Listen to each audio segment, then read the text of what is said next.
Olá, graça e paz em nome de Jesus. Hoje é o 250º dia de leitura da Bíblia na ordem cronológica dos acontecimentos. Pedro e João estavam se dirigindo ao templo para a oração das 3 da tarde.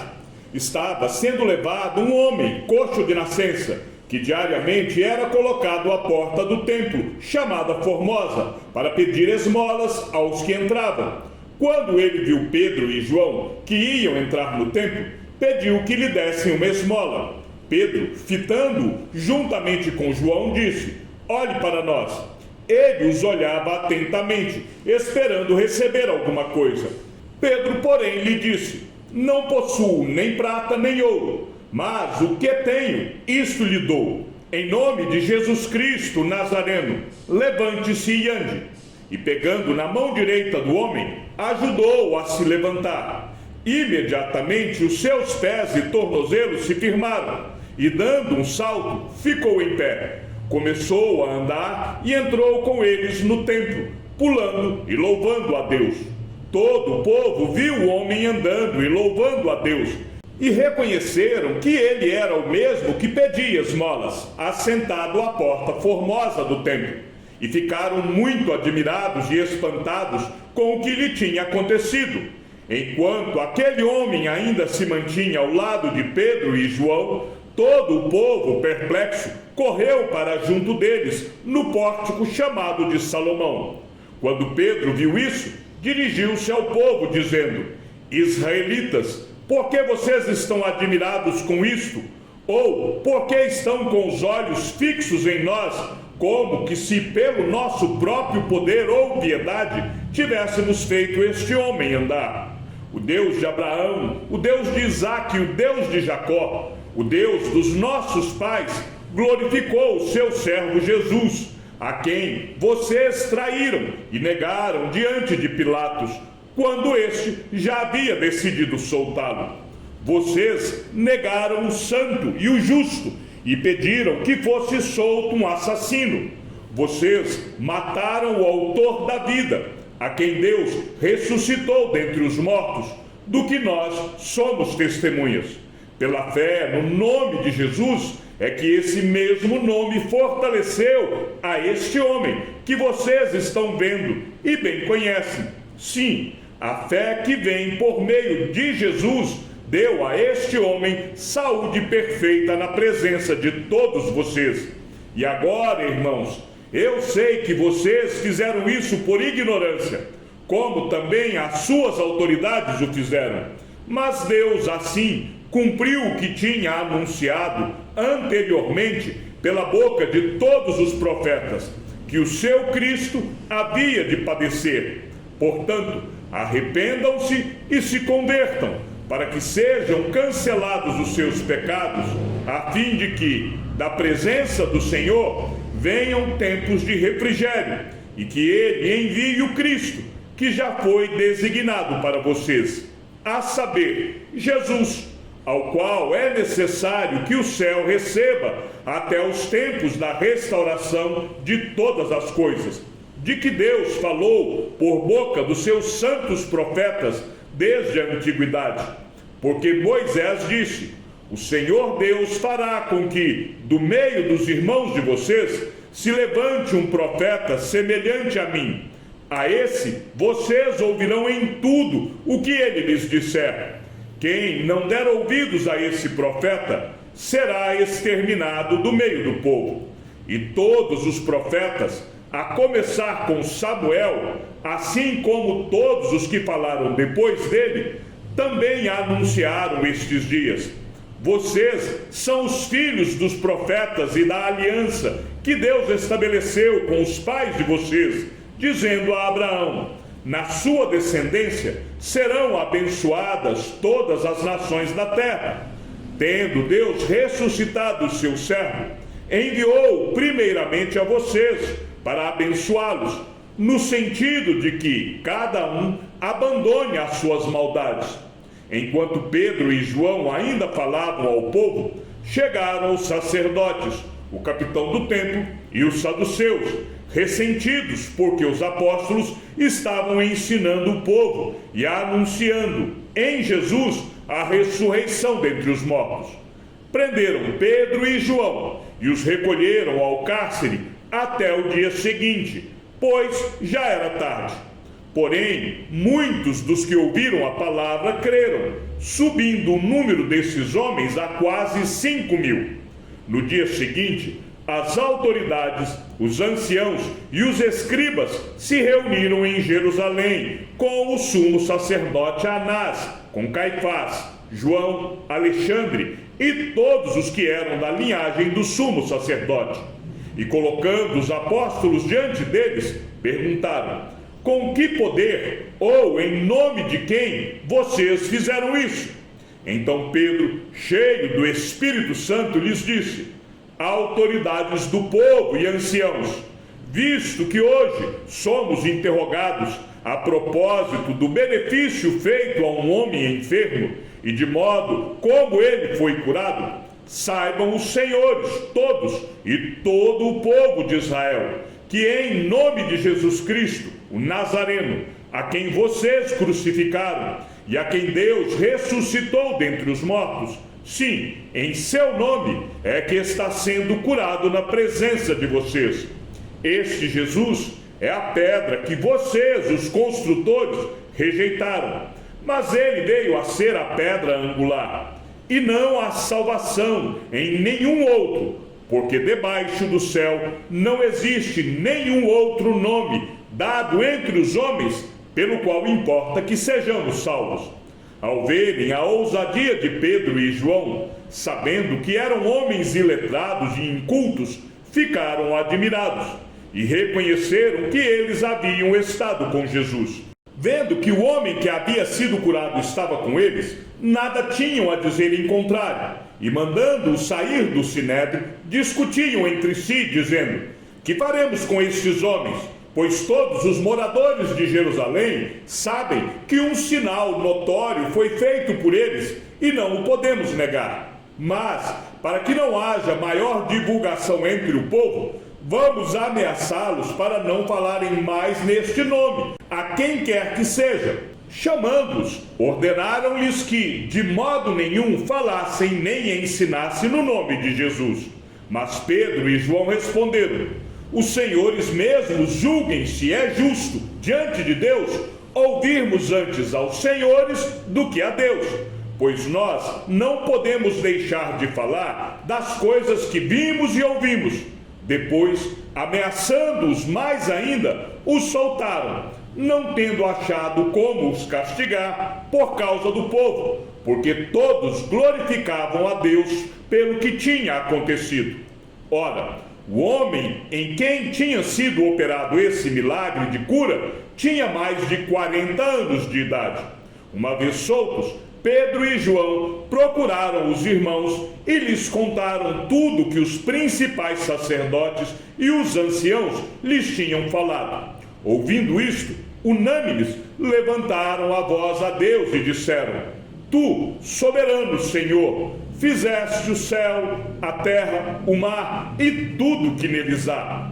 Disseste por meio do Espírito Santo, por boca de Davi, nosso pai, teu servo: por que se enfureceram os gentios e os povos imaginaram coisas vãs? Os reis da terra se levantaram e as autoridades se juntaram contra o Senhor e contra o seu ungido.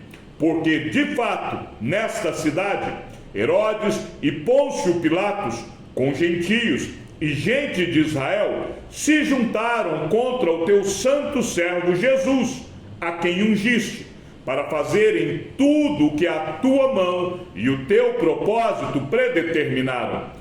Agora, Senhor, olha para as ameaças deles e concede aos teus servos que anunciem a tua palavra com toda a ousadia.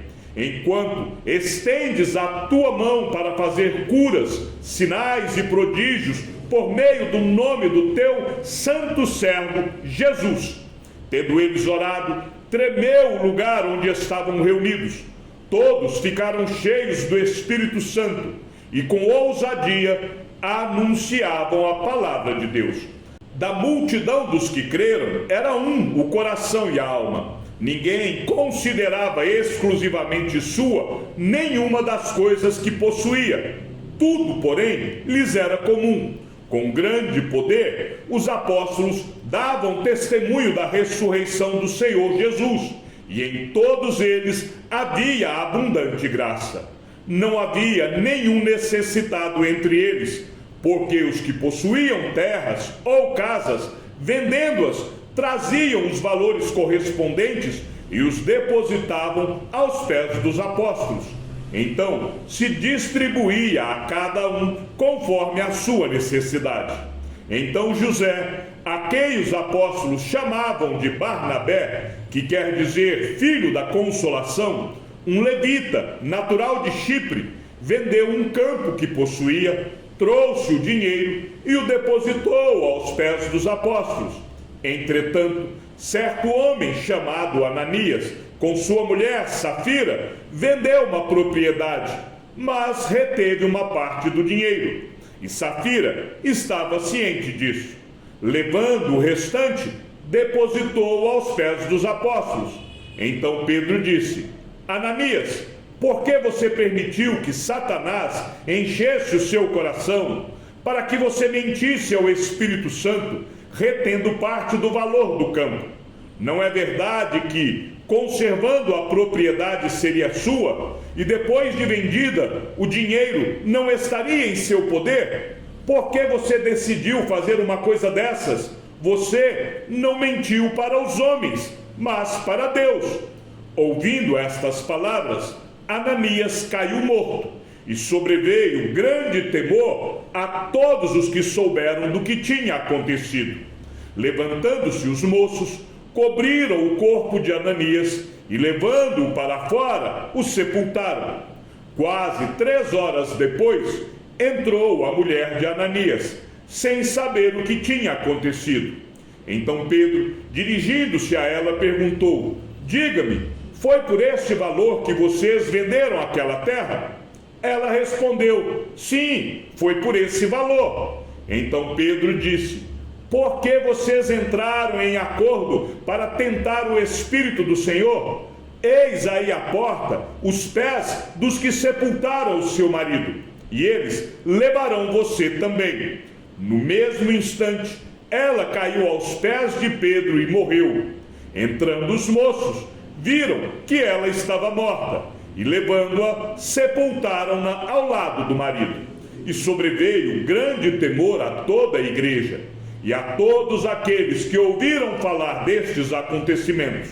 Muitos sinais e prodígios eram feitos entre o povo pelas mãos dos apóstolos, e todos costumavam se reunir de comum acordo no pórtico de Salomão. Mas dos restantes ninguém ousava juntar-se a eles, porém o povo tinha grande admiração por eles, e aumentava sempre mais o número de crentes no Senhor. Uma multidão de homens e mulheres, a ponto de levarem os enfermos até pelas ruas e os colocarem sobre leitos e macas, para que, ao passar Pedro, ao menos a sua sombra se projetasse sobre alguns deles. Vinha também muita gente das cidades vizinhas de Jerusalém, levando doentes e atormentados por espíritos imundos, e todos eram curados. Levantando-se, porém, o sumo sacerdote e todos os que estavam com ele, isto é, o partido dos saduceus, ficaram com muita inveja. Prenderam os apóstolos e os recolheram à prisão pública. Mas, de noite, um anjo do Senhor abriu as portas da prisão e, levando-os para fora, lhes disse: Vão ao templo e digam ao povo todas as palavras desta vida. Tendo ouvido isto, logo ao amanhecer, entraram no templo e ensinavam. Quando chegaram o sumo sacerdote e os que estavam com ele, convocaram o sinédrio e todo o conselho dos anciãos do povo de Israel e mandaram buscar os apóstolos na prisão. Mas, quando os guardas chegaram lá, não os encontraram no cárcere, e voltando relataram, dizendo: encontramos a prisão fechada com toda a segurança e as sentinelas nos seus postos junto às portas. Mas, abrindo as portas, não encontramos ninguém dentro. Quando o capitão do templo e os principais sacerdotes ouviram estas informações, ficaram perplexos a respeito deles e do que viria a ser isso. Nesse momento, alguém chegou e lhes comunicou: vejam, os homens que os senhores prenderam estão no templo ensinando o povo. Então o capitão e os guardas foram e os trouxeram sem violência, porque temiam ser apedrejados pelo povo. Trouxeram os apóstolos, apresentando-os ao sinédrio, e o sumo sacerdote os interrogou, dizendo: não é verdade que ordenamos expressamente que vocês não ensinassem nesse nome? No entanto, vocês encheram Jerusalém com a doutrina de vocês e ainda querem lançar sobre nós o sangue desse homem. Então Pedro e os demais apóstolos afirmaram: é mais importante obedecer a Deus do que aos homens. O Deus de nossos pais ressuscitou Jesus, a quem vocês mataram, pendurando-o no madeiro. Deus, porém, com a sua mão direita, o exaltou a príncipe e salvador, a fim de conceder a Israel o arrependimento e a remissão de pecados. E nós somos testemunhas destes fatos, nós e o Espírito Santo, que Deus deu aos que lhe obedecem.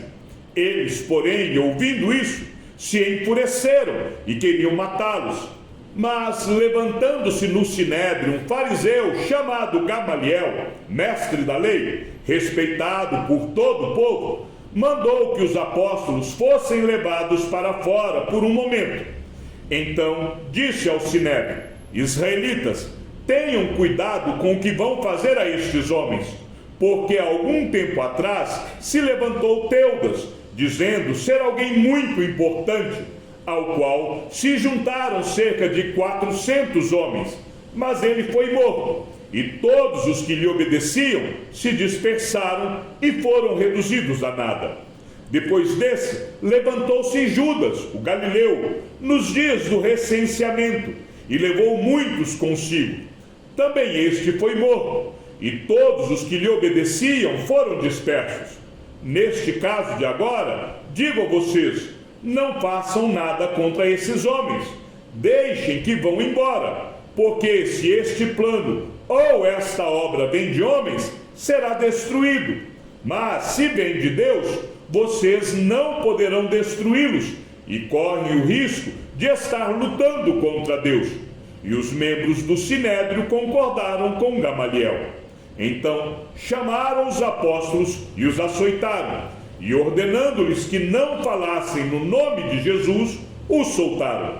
E eles se retiraram do sinédrio muito alegres por terem sido considerados dignos de sofrer afrontas por esse nome. E todos os dias no templo e de casa em casa não cessavam de ensinar e de pregar que Jesus é o Cristo. Naqueles dias, aumentando o número dos discípulos, houve murmuração dos helenistas contra os hebreus, porque as viúvas deles estavam sendo esquecidas na distribuição diária. Então os 12 convocaram a comunidade dos discípulos e disseram: não é correto que nós abandonemos a palavra de Deus para servir às mesas. Por isso, irmãos, escolham entre vocês 7 homens de boa reputação, cheios do Espírito e de sabedoria, para os encarregarmos desse serviço. Quanto a nós, nos consagraremos à oração e ao ministério da palavra. O parecer agradou a todos. Então elegeram Estevão, homem cheio de fé e do Espírito Santo, Felipe, Prócoro, Nicanor, Timão, Pármenas e Nicolau, prosélito de Antioquia. Apresentaram estes homens aos apóstolos, que orando lhes impuseram as mãos. Chegamos ao fim da leitura de nosso 250º dia. Que o Senhor seja com o teu espírito e que a graça seja com todos os que amam sinceramente a nosso Senhor Jesus Cristo. E ao Deus único e sábio seja dada toda a glória, e que sua vida seja sempre para mais em Cristo Jesus. Um forte abraço e até amanhã, se assim o Senhor nos permitir.